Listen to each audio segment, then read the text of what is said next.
दिवस के नाम पर हमारे इतिहास विषय के शिक्षक हमारे श्रीमान विकास छेत्री से मैं अनुरोध करता हूँ कि वे यहाँ मंच में आए।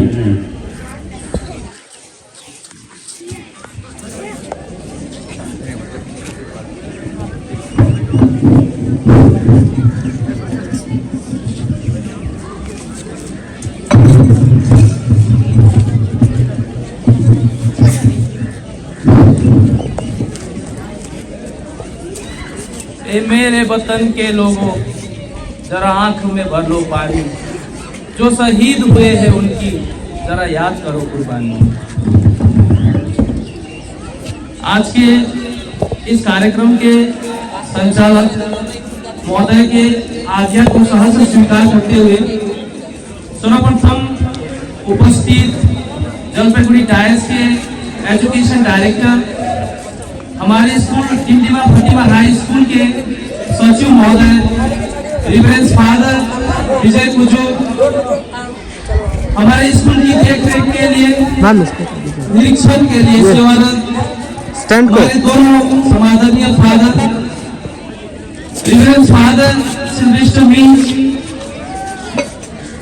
फादर पितृस एका, साथ ही साथ हमारे स्कूल के मेरे शिक्षक सहकर्मी, साथ ही साथ हमारे इस स्कूल के अभिन्न हिस्सा जिनके लिए हमारे स्कूल की तमाम व्यवस्थाएं स्थापित की गई है।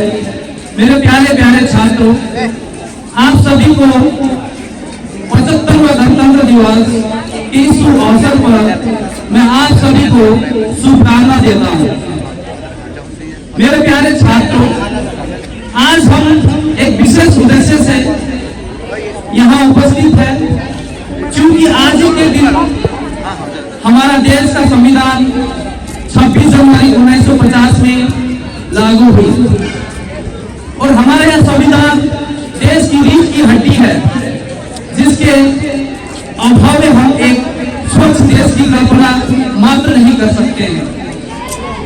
मेरे प्यारे छात्रों, देश के संविधान सभा ने देश की ड्राफ्टिंग कमेटी को देश का संविधान निर्माण करने का दायित्व सौंपा था, जिसकी अध्यक्षता बाबा साहब भीमराव अम्बेडकर कर रहे थे। बाबा साहब भीमराव अम्बेडकर ने अपने साथियों के साथ मिलकर अथक प्रयास से 2 वर्ष 11 महीने और 18 दिन में हमारा देश का संविधान बनाकर तैयार किया और देश के संविधान सभा को सौंपा।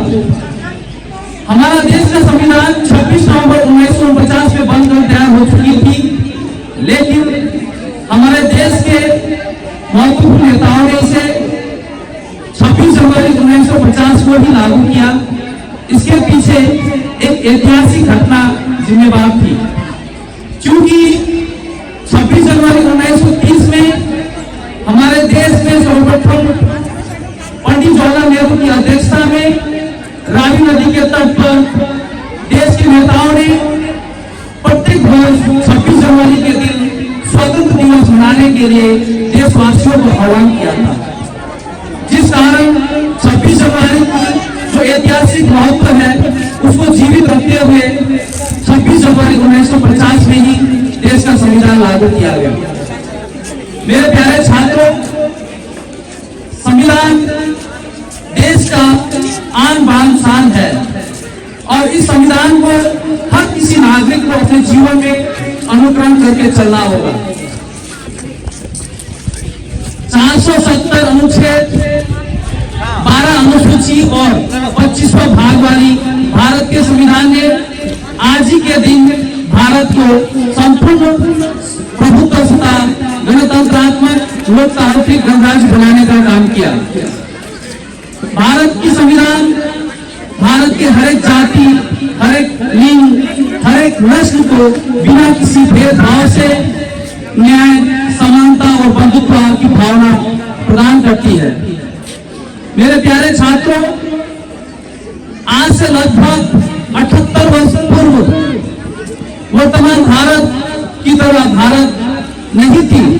हमारे इस धरती पर विदेशी अंग्रेजों का परचम लहरा रही थी, हम गुलाम थे, हमारे साथ पशुवत व्यवहार की जाती थी, लेकिन हमारे देश के सपूतों ने, हमारे देश के सेनानियों ने अथक प्रयास के द्वारा हमारे इस देश को आजाद किया, जिसके कारण आज हम पक्षी की भांति देश के कोने कोने में स्वतंत्रता से हम गमन करते हैं। आज के इस पावन बेला में हम देश के उन क्रांतिकारी को याद करते हैं जिन्होंने हंसते हंसते स्वतंत्रता की नरबेली पर अपने आप को आहुति दे दी। चूंकि हम पश्चिम बंगाल के निवासी हैं और हमारा पश्चिम बंगाल का राष्ट्र के निर्माण में उन दिनों एक विशेष भूमिका थी। बाल्य अवस्था में एक छोटा सा युवक जिसका उम्र मात्र 16 वर्ष हुआ था, उसने देश के लिए अपना सर्वस्व बलिदान कर दिया। मैं खुदीराम बोस का नाम ले रहा हूँ, खुदीराम बोस के बारे में बोल रहा हूँ, जिन्हें क्रांतिकारी, एक महान क्रांतिकारी के नाम से जाना जाता है। उन्हें अंग्रेजों ने फांसी के फंदे पर चढ़ाया, लेकिन उनके चेहरा में, जब फांसी के फंदे में जाने का समय आया, फिर भी उनके चेहरा में खुशी थी, क्योंकि उनके मन में देश प्रेम की भावना दीपक जल रही थी।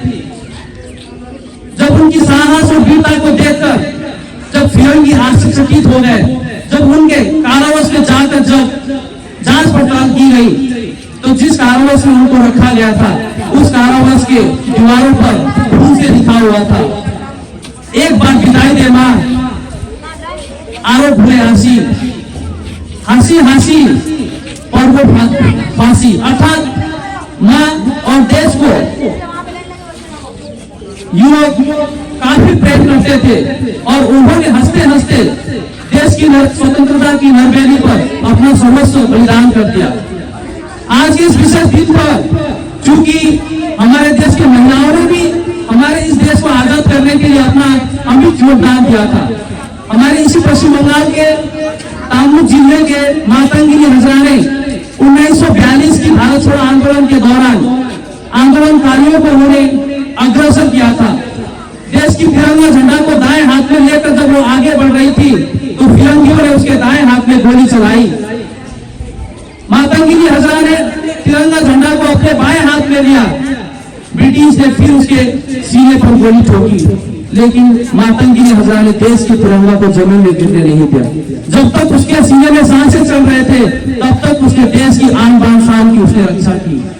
मेरे प्यारे छात्रों, 2-3 दिन पहले ही हमारे देश के hero, national hero Subhash Chandra Bose की जन्म जयंती थी। उन्हें आज के इस विशेष दिन पर याद करते हैं। देश से बाहर जाकर भी देश को आजाद करने की उनकी जो भूख थी, प्यास थी, वो कम नहीं हुई और उन्होंने विदेशों की भूमि पर भारत राष्ट्र सेना का गठन करके देश को आजाद करने की हर संभव चेष्टा की। मेरे प्यारे बच्चों, आज के इस विशेष दिन पर हमें सुभाष चंद्र बोस, खुदीराम बोस के द्वारा दी गई त्याग और बलिदान से हमें जीवन में सीख लेना होगा।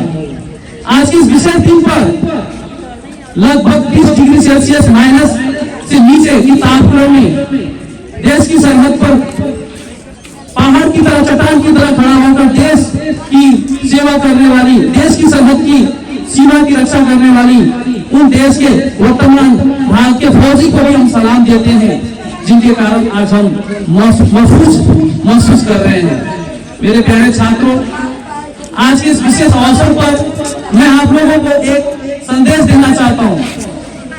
आज का जो दिन है, ये मनन करने का दिन है, ये आत्मसात करने का दिन है। बाबू लोग, जिस तरह से एक संविधान के बिना एक स्वतंत्र देश की हम कल्पना मात्र नहीं कर सकते हैं, ठीक उसी तरह बिना अनुशासन का हम एक जीवन का हम कल्पना नहीं कर सकते हैं। बाबू लोग, हमारे जीवन में हमें सफलता मिलने के लिए लगभग 75% अनुशासन की भूमिका होती है। सफलता प्राप्त करने का मतलब ये नहीं कि जीवन में नौकरियों को प्राप्त करना या जीवन में पैसा को प्राप्त करना। सफलता का मतलब होता है, अर्थ होता है जीवन में पुरुषार्थ को प्राप्त करना, जीवन में मानवता के आदर्श को प्राप्त करना, देश के लिए सोचना, समाज की उन्नति के लिए सोचना। मेरे प्यारे छात्रों, संविधान देश की पूंजी है और देश से बढ़कर कुछ नहीं है। मेरे प्यारे छात्रों, जीवन में कैसा भी किसी भी प्रकार की परिस्थिति आए, देश को हमेशा आगे रखना है। न धर्म के लिए जियो, न धर्म के लिए मरो। इंसानियत सबसे बड़ी धर्म है। इंसानियत सबसे बड़ी धर्म है वतन की। जियो तो वतन के लिए, मरो तो वतन के लिए, मरो तो इंसानियत के लिए। आज के इस विशेष दिन पर मैं आप सभी को यहां से एक आह्वान करना चाहता हूं। आज वो परिस्थिति चली गई बाबू लोग, अब छिपके डर के अब जीने का समय नहीं है। जो स्वतंत्र भारत, एक आजाद भारत भेंट स्वरूप हमें अपने पूर्वजों के द्वारा मिली है, इस भारत को प्रगति के पथ पर आगे ले जाने का कर्तव्य हर एक भारत नागरिक का है। इसलिए चाहे किसी भी पेशा से जुड़े हुए व्यक्ति क्यों ना हो, चाहे देश का उद्योगपति क्यों ना हो, चाहे शिक्षक क्यों ना हो, चाहे ड्राइवर क्यों ना हो, चाहे बुनकर क्यों ना हो, चाहे छोटे छोटे उद्योगपति क्यों ना हो, चाहे अध्यापक क्यों ना हो। क्योंकि बाबू लोग, जब देश आजाद हुई थी तो आज का वर्तमान जो भारत थी, ठीक उस प्रकार की भारत नहीं थी बाबू लोग। देश की विभाजन के पश्चात शरणार्थियों की समस्या थी। देश में खाने के लिए अन्न का अभाव था। देश की उद्योग धंधा लगभग चरमरा गई थी। ऐसी स्थिति में देश को वहां से लेकर चंद्रमा तक, चंद्रमा के ध्रुव तक पहुंचाने के लिए हमारे देश के असंख्य लोगों ने अपना खून और पसीना बहाया है। अगर आप लोग सच में देश के प्रेमी हो, देश को सफलता की ओर अग्रसर करना चाहते हो, तो आप सभी को चिंतन करना होगा और अपनी ओर से भी आपको हर संभव चेष्टा करना होगा। एक विद्यार्थी होकर अगर आप अपने पुस्तक को प्रेम करोगे और अपना कर्तव्य निष्ठा के साथ अपना जीवन को जियोगे, तो मैं पूरी तरह से आश्वस्त हूँ कि भारत को भविष्य में एक शक्तिशाली देश बनने के लिए कोई ताकत नहीं रोक सकती है। और हाँ, एक बात जरूर कहूंगा, भारत महान थी, महान है और महान रहेगी। धन्यवाद। जय हिंद, जय भारत।